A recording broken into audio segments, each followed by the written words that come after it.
কিছু সৃষ্টি করতে গেলে কিছু ধ্বংস হবেই।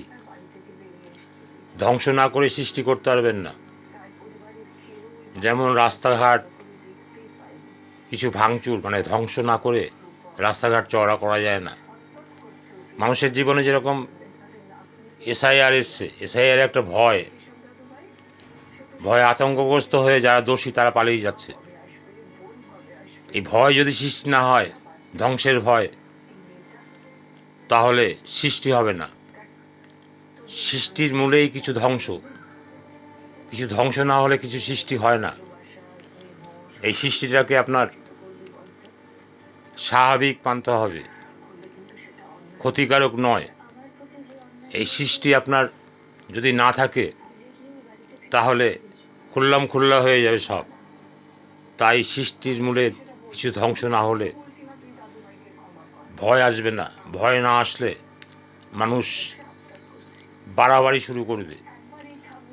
তাই এই সমস্ত হওয়া দরকার। এই সমস্ত না হলে সংশোধন কি করে করা যাবে? সংশোধন করতে হবে, নিজেকে সংশোধন হতে হবে, নিজেকে সাহসী হতে হবে, নিজেকে সাহস অবলম্বন করে বুক ফুলিয়ে বাঁচতে হবে, তবেই না আপনার বাঁচা সার্থক হবে। তাই এই সমস্ত প্রয়োজন আছে। তাই খুব ভালো হয়েছে এই সমস্তর মধ্যে দিয়ে দেশটাকে এগিয়ে নেওয়া, আপনাকে সুষ্ঠুভাবে বাঁচতে দেওয়া। এই বাঁচা এবং বাড়া নিয়েই আমাদের জগৎ। বাঁচতে নরের যা যা লাগে তাই দিয়ে ধর্ম জাগে। তাই ধর্মটাকে বাঁচিয়ে রাখতে হবে, জাগিয়ে তুলতে হবে, নিজে বাঁচতে হবে, অপরকে বাঁচাতে হবে। অন্যের মঙ্গল নিজ মঙ্গলের প্রস্তুতি। অন্যের মঙ্গল কামনাই নিজের মঙ্গল।